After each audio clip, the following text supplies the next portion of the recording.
बिस्मिल्लाहिर्रहमानिर्रहीम। अस्सलाम वालेकुम नाजरीन, मैं हूं जमशेद अंसारी। नाजरीन, आज 14 मार्च 2021 है और नाजरीन, आज की इस वीडियो में हम 3-4 मुख्तलिफ ख़बरों का अहाता करने की कोशिश करेंगे।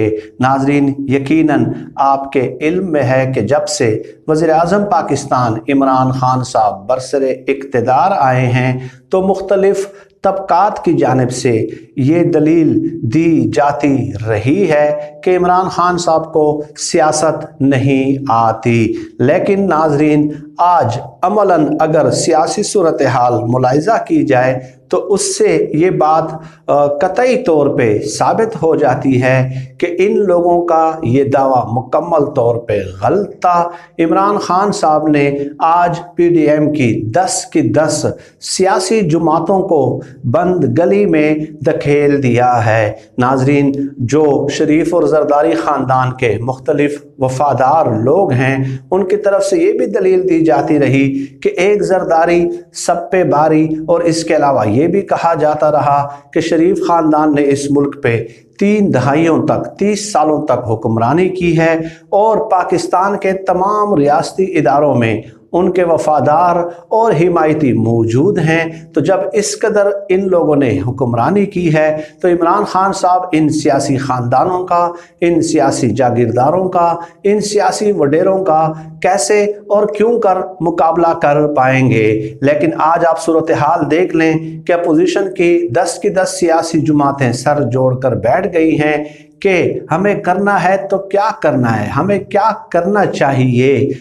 What is way forward. आपने देखा ज़िमनी इंतखाबात, सेनेट इंतखाबात, लॉन्ग मार्च, धरना, पता नहीं कौन कौन से इन लोगों ने धमकियाँ दी, इश्तियाल अंगेज़ तकारीर की, मनगढ़ंत इल्ज़ामात लगाए, रियासती इदारों के सरबराहान के नाम लिए गए, लेकिन वो तमाम हरबे नाकाम हो चुके हैं। अब जो इलेक्शन हुआ सेनेट का, उसमें चेयरमैन और डिप्टी चेयरमैन सेनेट जो है नाजरीन, वो हुकूमती हिमायत याफ्ता उम्मीदवार जो है वो मुंतखब हुए हैं। तो उसके बाद मौलाना फजलुर रहमान साहब ने नवाज शरीफ और आसिफ जरदारी से रब्ता किया है और कहा है कि मेरे उम्मीदवार जो डिप्टी चेयरमैन सेनेट के लिए उम्मीदवार थे अब्दुल गफूर हैदरी साहब, ठीक है, उनको 7 वोट कम पड़े हैं और जो हुकूमत के मिर्ज़ा अफरीदी थे उनके 47 तादाद बनती थी, यानी कि सेनेट में हुकूमत के हिमायत याफ्ता 47 सेनेटर्स थे, लेकिन उनको जो वोट पड़े हैं वो तो 54 पड़े हैं।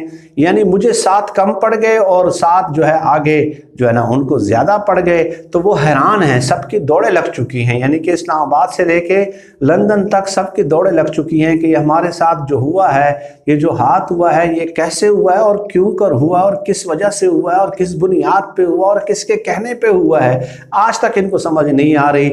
मौलाना फजलुर रहमान साहब जो है डेफिनेटली हुकूमत से तो गिला नहीं कर सकते भाई, उनके तो 47 सेनेटर्स थे, उन्होंने वोट दे दिया मिर्ज़ा अफरीदी को डिप्टी चेयरमैन सेनेट के लिए। अब 7 जो लोग हैं जो फजलुर रहमान साहब के उम्मीदवार को जिन्होंने वोट नहीं दिए, तो वो डेफिनेटली या पीपल्स पार्टी के होंगे या नून लीग के होंगे। तो मौलाना फजलुर रहमान साहब उनसे गिला कर रहे थे। और इसके अलावा नाजरीन ये भी बता दूं कि ये सारी कारस्तानी जो है ये नून लीग की है। नून लीग का प्लान क्या था? नून लीग ये नहीं चाह रही थी, आप देख लेना 7 वोट रिजेक्ट हुए यूसुफ रजा गिलानी के भी, 49 थे तो 7 उसमें से रिजेक्ट हुए, 42 वोट उन्होंने हासिल किए। सादिक संजरानी ने जो है 48 वोट जो है वो हासिल किए हैं। तो अब 7 वोट जो यूसुफ रजा गिलानी के रिजेक्ट हुए हैं वो भी नून लीग के थे। उसका मसला क्या था? मसला ये था कि एक तो नून लीग ये नहीं चाह रही थी कि जो है ना पीपल्स पार्टी आगे बढ़ जाए, क्योंकि पीपल्स पार्टी के सारे इकदाम आप देख लें वो खुद को जो है ना एक्सप्लोर कर रहे हैं, खुद को आगे ले जा रहे हैं, अपनी सियासी धाक बिठाना चाह रहे हैं, अपनी सियासत जिंदा रखना चाह रहे हैं, अपनी सियासत को आगे करना चाह रहे हैं। तो नून लीग की दूसरी प्लानिंग ये भी थी, एक तो ये थी कि वो नहीं चाहते थे कि पीपल्स पार्टी आगे बढ़े। दूसरी प्लानिंग नाजरीन नून लीग की ये थी कि वो ये चाहते थे कि इस तरह अगर आसिफ जरदारी हारेंगे तो आसिफ जरदारी जो है इस्टेब्लिशमेंट पे इल्ज़ाम लगाना शुरू कर देंगे कि देखिए जी यूसुफ रजा गिलानी के हार में जो है ना इस्टेब्लिशमेंट का हाथ है। ये उनका प्लान था। तो उनका प्लान ये था कि आसिफ जरदारी फिर इस्टेब्लिशमेंट पे गोलाबारी करना शुरू कर देंगे।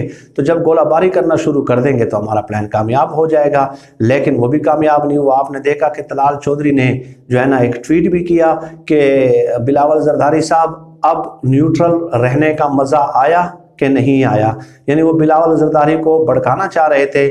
تو بلاول زرداری نے جو ہے طلال چودھری صاحب سے کہا کہ میں طلال چودھری صاحب کی طرح جو ہے نا 2018 سے سیاست نہیں کر رہا، ہم جمہوری لوگ ہیں اور جمہوری روایات، جمہوری اقدار پہ ہم یقین رکھتے ہیں۔ تو اس لیے جو ہے نا یعنی یہ ایک قسم کا زناٹے دار تھپڑ تھا جو ہے نا طلال چودھری صاحب کو۔ طلال چودھری صاحب تو ڈیفینیٹلی جس طرح انہوں نے سیاست کا آغاز کیا ہے، پرویز الہی کی گاڑی کے سامنے یہ بھنگڑے ڈالتے تھے، ڈانس کرتے تھے، ٹھیک ہے، دھمال ڈالتے تھے یہ بندہ جو ہے، اور اس کے بعد آ کے انہوں نے جو ہے نا گالم گلوچ شروع کر دی ٹی وی ٹاک شوز میں۔ تو اس کے بعد جو ہے نا یہ مریم نواز کی آنکھ کا جو ہے وہ تارا بن گئے۔ تو ڈیفینیٹلی جو ہے نا اب یہ نون لیگ نے دو پلان کرنے کی کوشش کی۔ تو کہنے کا مقصد یہ ہے کہ عمران خان صاحب نے لندن سے لے کے جو ہے نا اسلام آباد سے لے کے لندن تک دوڑے لگوا دی ہیں اپوزیشن کی سیاسی جماعتوں کے، کہ ہوا ہے تو ہوا کیا ہے، 7 ووٹ یوسف رضا گیلانی کے ریجیکٹ ہو رہے ہیں، deputy chairman senate Mirza Afridi کو جو ہے نا 7 ووٹ زیادہ مل رہے ہیں، مولانا فضل الرحمان صاحب کے امیدوار عبدالغفور حیدری کو 7 ووٹ کم مل رہے ہیں۔ یہ کس نے جو ہے نا کہاں سے ہمارے اوپر فائر کیا ہے، راکٹ کھولا ہے، آج تک جو ہے نا وہ سمت کا جو ہے وہ تعین نہیں کر پائے۔ اندرون خانہ ٹھیک ہے، ان کی پلاننگ یہ ہے کہ یہ پیپلز پارٹی کو اسٹیبلشمنٹ کے ساتھ لڑائیں، ٹھیک ہے، لیکن پیپلز پارٹی جو ہے وہ ان کے چالوں سے واقف ہے، ٹھیک ہے، اور اس صورتحال میں مولانا فضل الرحمان صاحب کے ساتھ بھی بڑا ہاتھ ہو گیا کہ ان کے امیدوار کو جو ہے وہ 7 ووٹ جو ہیں وہ کم ملے ہیں، ٹھیک ہے۔ تو یہ پوری صورتحال تھی جو آپ لوگوں کی خدمت میں آج پیش کرنا ضروری تھی۔ طبیعت کی ناسازی کی وجہ سے جو ہے میں مطلب زیادہ اس طرح ایگریسو ٹون میں جو ہے وہ بات نہیں کر پا رہا۔ تو کئی ویڈیوز میں آپ لوگوں سے گزارش کر چکا ہوں کہ میرے لیے خصوصی طور پہ دعا کیجئے گا۔ تو اللہ پاک جو ہے سب کو جو ہے نا سب کے حالوں پہ رحم کرنے والا ہے، ٹھیک ہے۔ تو اللہ پاک سے اللہ پاک کی ذات کے علاوہ اور کوئی سہارا نہیں ہوتا، کوئی بھی سہارا نہیں ہوتا، ہر مشکل میں جو ہے ہمیں اسی کو ہی پکارنا ہے۔ تو میری بھی آپ سے ریکویسٹ ہے، کسی کی بھی دعا کسی بھی وقت جو ہے وہ قبول ہو سکتی ہے۔ تو مختلف ڈیولپمنٹس ہو رہی ہیں ناظرین وقتاً فوقتاً، جو ہے اس حوالے سے بھی آپ سے جو ہے نشست کا میں اہتمام کرتا رہوں گا۔ لانگ مارچ کا بھی انہوں نے اعلان کیا ہے، اس حوالے سے مولانا فضل الرحمان صاحب نے ایک بار پھر جو ہے نا استعفوں کا آپشن رکھا ہے، کیونکہ مولانا فضل الرحمان صاحب خود اسمبلی سے باہر ہیں، تو وہ چاہتے ہیں کہ جو ہے نا اگر میں سیاسی یتیم ہوں تو یہ دوسرے لوگ جو ہیں یہ کیوں اسمبلیوں سے جو ہے نا مراعات اور نوازشات اور جو ہے نا تنخواہیں جو ہے اور الاؤنسز وصول کر رہے ہیں، اور 22 نمبر بنگلہ جو ہے وہ انجوائے کر رہے ہیں۔ ناظرین آج کے لیے اتنا ہی، آپ سب لوگ اپنا بہت بہت خیال رکھیے گا اور مجھے خصوصی طور پہ دعاؤں میں یاد رکھیے گا۔ اللہ ہم سب کا عامل و ناصر ہو۔ پاکستان زندہ باد۔ اللہ حافظ۔